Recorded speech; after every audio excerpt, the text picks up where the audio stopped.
बोझ नहीं उठा सकता।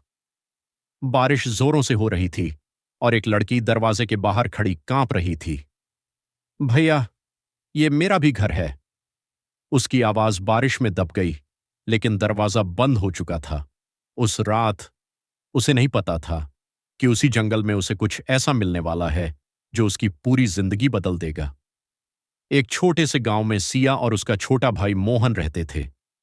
माँ बाप के गुजर जाने के बाद सिया ने ही माँ बनकर मोहन को पाला। खुद भूखी रह जाती, लेकिन भाई को कभी भूखा नहीं सोने देती। दिन में लोगों के घर काम करती और रात में खेतों में मेहनत।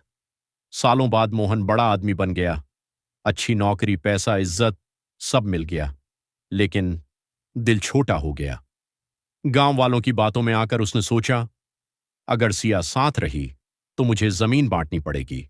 और फिर एक तूफानी रात उसने अपनी ही बहन को घर से निकाल दिया। सिया भीगती हुई, रोती हुई जंगल की तरफ चल पड़ी। आज रात कहां जाऊं? काफी दूर चलने के बाद उसे एक टूटा हुआ पेड़ और उसके नीचे एक बड़ा सा घोंसला दिखा। आज रात यहीं रुक जाती हूं।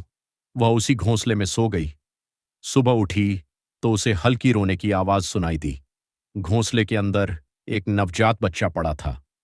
सिया के हाथ कांप गए। ये बच्चा यहां कैसे आया? वह इधर उधर देखती रही, लेकिन कोई नहीं था। दिन बीत गया, फिर दूसरा। कोई बच्चा लेने नहीं आया। आखिर सिया ने फैसला किया, अब यह बच्चा मेरा है। उसने उसका नाम रखा आंसू। सिया ने उसे अपने खून से नहीं, लेकिन अपने प्यार से पाला। जंगल से फल लाती, लकड़ियां बेचती और आंसू को हर खुशी देती। पास के दो पक्षी भी हमेशा उसके साथ रहते, जैसे उस परिवार का हिस्सा बन गए हों। साल बीत गए। आंसू अब 10 साल का हो चुका था। एक दिन मोहन और उसकी पत्नी उसी जंगल से गुजर रहे थे। अचानक उनकी नजर उस बच्चे पर पड़ी। मोहन की पत्नी चौंक गई। ये तो हमारा बच्चा है। 10 साल पहले उनका नवजात बच्चा अचानक गायब हो गया था। वह दौड़कर बच्चे को गले लगाने लगी। मैं तुम्हारी मां हूं। लेकिन आंसू पीछे हट गया। नहीं, मेरी मां तो वो है। उसने सिया का हाथ पकड़ लिया। तभी पेड़ों पर बैठे पक्षी जोर जोर से चहचहाने लगे, जैसे कुछ बता रहे हों। मोहन की पत्नी रोते हुए बोली, उस रात खिड़की खुली थी और दो पक्षी अंदर आए थे। सब समझ आ गया। पक्षियों ने ही बच्चे को यहां लाकर सिया को दिया था। मोहन की आंखों से आंसू बहने लगे। मैंने अपनी बहन को खो दिया और अपने बच्चे को भी। वह सिया के सामने हाथ जोड़कर बोला, मुझे माफ कर दो। सिया चुप रही और आंसू का हाथ और कसकर पकड़ लिया।